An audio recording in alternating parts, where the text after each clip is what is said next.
नहीं तो हम कहीं मरोरा ना करती उनके खानी तो अनेरिया नहीं जहाँ जन्मा के हम छोड़ देम उ जात के पंडित बाड़न कहे खातिर पंडित बाड़न मगर उ पंडित ना कहे हन जे दूगो जन्मा के छोड़ दिला नहीं खेवा खर्चा नहीं कर रहे के नहीं हम लोगन के मुँह देख के रहत नहीं जे हाँ लड़का हमार दूगो मर जाम तो कहाँ जइए सन के करे पूरी में महिला बनी भावुक हो तनी आँख भी भर जाता।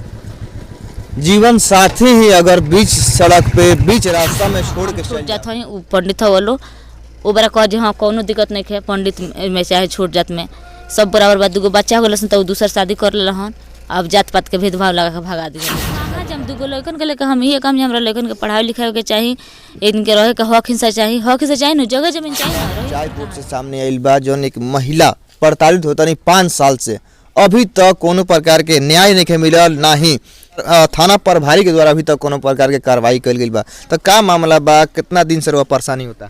देखिए हम 18 से 17 से परेशान बने हमरा कोनो इथी नहीं के बस बच्चन के लेके हम परेशान बने खियावे पियावे के नहीं रहत पढ़ावे लिखावे के नहीं रहत के थाना कचहरी कोर्ट सब ढावत कोनो कुछ नहीं होत कहीं सुनवाई।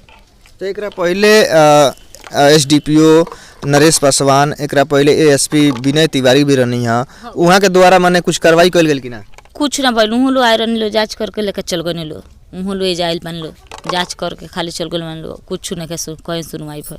अच्छा क्या मामला बा आखिर वो कौना प्रकार के न्याय चाहता नहीं? देखिए हम ये न्याय चाहते हैं बस हमारा बच्चन के पढ़ावे लिखावे के चाहिए रहे के चाहिए एक के हक हिस्सा चाहिए खाए पी के चाहिए बस हमारे परवस्ती करे के लड़कन के कहाँ से लड़का कहाँ रही सन जगह जमीन नहीं खे रहे के ठिकाना नहीं खे कहाँ रही सन कहाँ से खोए सन पिए सन बोली बस हम इतना ही चाहता नहीं। और शादी के लगभग कितना साल हो गई?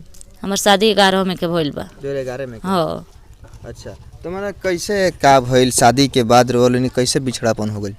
देखिए शादी के बाद अच्छा से रहते रहे 7 साल ओकरा बाद से उनकर माई बाबा पापा मिल के कहलो जात पात छोट जात लेकर छोड़ छाड़ दिहल लो और दूसर शादी उनकर हो गई। रो भी मन में बहुत दुख लागल हो? दुख काहे ना लगे दुख तो जरूर लगे ऐसा कौन बात नहीं कोई के दुख लाग सकता हम का बने। हाँ मान ली कि रउआ अपना मायके रहत नहीं ए बीच उ दुबे जी से रउआ बीच प्यार मोहब्बत के कहानी आगे चलता शादी ब्याह हो जाता है लेकिन एक बाइक घर के लोग भगा देता। हाँ उनकर दूसर शादी कर दिहल लोग कहलो छोट जात है नारा शादी कर दिहल बालो? हाँ दूसर शादी कर दिल बालो। तो अब मैंने क्या करें दूगो लड़कन ले कहाँ जाए? हम कहाँ जाम दूगो लड़कन के लेकर हम ये काम हमारा लड़कन के पढ़ाई लिखाई के चाहिए इनके रहे के हक हिस्सा चाहिए न जगह जमीन चाहिए ना रही सन कहाँ से खोई सन पिए सन कहाँ से पढ़िए सन लिखिए सन इनके ही चाहिए ना। ये बार तो मजदूरी करके हम खियावत नहीं सरकारी में पढ़ावत नहीं सरकारी के पढ़ला से का होता कुछ नहीं के हो। क्या नाम बा बाबू तहार? आसू। आसू तो पढ़े के इच्छा करेला तार? हाँ। अभी कौना क्लास में बड़ा? 5वां। तो आगे के पढ़ाई केती हुई कहाँ से पैसा आई? कोई पैसा देवेला नहीं के कहाँ से आई पैसा बोला? देखिए कि आंसू और क्रिस दूगो लड़का बड़ा सनी महिला के यह के प्रेम प्रसंग यानी कि लव मैरिज शादी होता है। क्या नाम है पति के? जितेश दुबे। जितेश दुबे। हाँ। तो अभी वहाँ से संपर्क ना भइल रुआ? ना नहीं खे बात होत बंद बा? ना हो नंबर सब बंद बावे वो अपना घर पर रहत रहन हमरे नंबर सब बंद करके रहत रहन रोक भगा दियल। पहले ठीक से रखत लन? हाँ पहले ठीक से रहत रहन 7 साल रहल भी बड़ा अच्छा से दूगो बच्चा हो गल तो दूसर शादी कर लेला हम। कुछ कोनो बात होई नु बात बिगड़ ये बाजे हाँ हम छूट जात हई उ पंडित वालो वो बड़ा कह जे हाँ कोनो दिक्कत नहीं है पंडित में चाहे छोट जात में सब बराबर बात दूगो बच्चा हो गल तो दूसर शादी कर ले हन अब जात पात के भेदभाव लगा के भगा दिहल दूसर शादी कर लिहल। देखिए कि पहले भी रोज से बताइए है छोट बड़ ऊंच नीच और भेदभाव के बंधन में प्यार नहीं के बंधल यहाँ के भी प्यार हुआ था जितेश दुबे से शादी भी रचाओ तनी दूगो बच्चा भी बड़े देखे हीरा मोती के तरह 2 जना बालक बालो लेकिन वो जितेश दुबे के मन में का बात आई कि दूसर शादी कर लेता रहे। महिला दर के ठोकर खाता रही चाहे वो गोपालगंज के कोर्ट होके चाहे स्थानीय थाना होके थाना प्रभारी भी तनको न सुना कहीं कुछ नहीं के सुनवाई भइल थाना पर भी भइल कचहरी में 5 साल से ढावत 18 से केस भइल बा कहीं सुनवाई नहीं के होत कुछ नहीं के होत। और अपन जन ससुराल बा जितेश दुबे के घर, ओजा के लोग अभी माने का चाहता लोग अपनाई?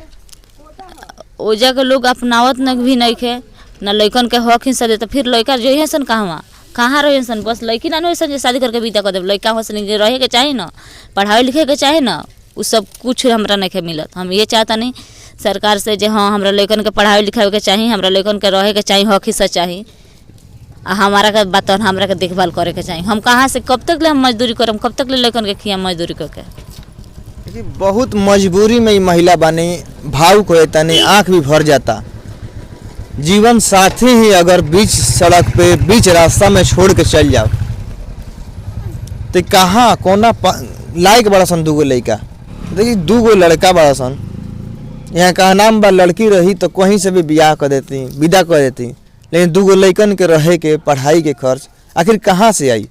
वीडियो रोलन ज़्यादा शेयर करी, वीडियो रोवा यूट्यूब फेसबुक देख के मिली, और पीड़ित महिला के न्याय दिलावे में जितना हो सके वीडियो शेयर करके मदद करी लो, न्याय दिलाई लो। तो बाबू क्रिस आगे पढ़ाई करके का बने के चाहत रहा? सरकारी स्कूल में जन पढ़ाई बा, शिक्षा व्यवस्था बा, वैसे पढ़ाई तार पूरा हो जाई? ना हो पाई। तार पापा तो मदद ना करिए? ना करिए ना। तो इच्छा बानू तार कुछ बने के, पढ़ लिख के का बनबो? फौजी। फौजी? देखिए दिल में अरमान बा लइका के फौजी बने, देश के सेवा करें, लेकिन आज मजबूरी में ही परिवार बा तो कोई मदद नहीं करत, लेकिन लइका के मन में बा कि देश के सेवा करें। एक परिवार के मदद कोई नहीं करत, लेकिन लइका बड़ा होकर देश के सेवा करी। तो रउआ एक चीज़ बताई कि अगर जितेश दुबे मदद धन करत तो का करें? हम का करम, हम ये न कहब हम लइकने के मुँह देख के जिंदा बने तो हम कहीं मरोरा ना करती। उनके खानी तो अनेरिया न के जन्मा के हम छोड़ देम। उ जात के पंडित बाड़न कहे खातिर पंडित बाड़न, मगर उ पंडित ना कहे हन जे दूगो जन्मा के छोड़ देलन, इनके खेवा खर्चा न कर रहे के न। हम लइकन के मुँह देख के रहत नहीं जे हाँ लइका हमार दूगो मर जाम तो कहाँ जइहे सन, केकरा के लोग जइहे सन। हम यही खातिर न बानी, लइकन का मुँह देख के जिंदा बानी जे हाँ जिए तन तब तक लइकन के भीख मांग के चाहे बनिहार के कहीं से पढ़ाओ तन लिखाओ तनी। देखिए जितना हो सके रहो लेकिन मदद करी लो, पीड़ित परिवार के मदद मिलो। अगर उ तो मान ली कि मदद ना करिए, अब वीडियो भी देखत हुई हैं तो रउरा बारे में तो उल्टा सीधा भी बोलत हुई लो। हाँ उल्टा सीधा तो बोलबे करे लो, कबो तो बोलबे करे लालो, जानी हम हो जाए तब हूँ, चाहे कबो भी बोलबे करे लालो, चाहे अभी भी बोलते हो लो। फिर हम लइकन के जाए तो कहाँ जाए छोड़ के इनके मुँह देख के हम जिंदा बन, तो कहीं जहर में खा के मर जाए, इहे न करे, दूसर का करे। शादी के पहले तो बड़ा मानत हुई? शादी के पहले दूगो बच्चा भइल सन तब तक ले मानत रहन, शादी कैल हन तब से छोड़ दिला हन। 17 में शादी कैलन तब से बदल गइलन, तब से कोनो इथी नहीं के। 17 से आज 5 साल हो गई। हाँ। बताइए तो बड़ा परेशानी भइली। हमरा अब इतना परेशानी होता है, हम बुझतन जे हम के लइकन के लेके रहत तनी, के खियावत तनी, कितना मजदूरी में पढ़ावत लिखावत बानी, का करतनी। अब तो हम जानता नहीं, उ तो ऐस करता रहन, ऐस के जिंदगी जियत रही। हाँ ऐस के जिंदगी जियत रहन ना, ऐस के जिंदगी तो जियते बड़ा। देखिए वीडियो देखे वाला जे भी दर्शक बा जितना हो सके उतना मदद करी लोगिन। अकाउंट नंबर भी महिला के डिस्क्रिप्शन में दे तनी, जहाँ तक हो सके मदद करी लोगिन। पीड़ित परिवार के न्याय दिलावे में ज़्यादा से ज़्यादा सहयोग करी लोगिन। चैनल के सब्सक्राइब फॉलो जरूर करी। धन्यवाद।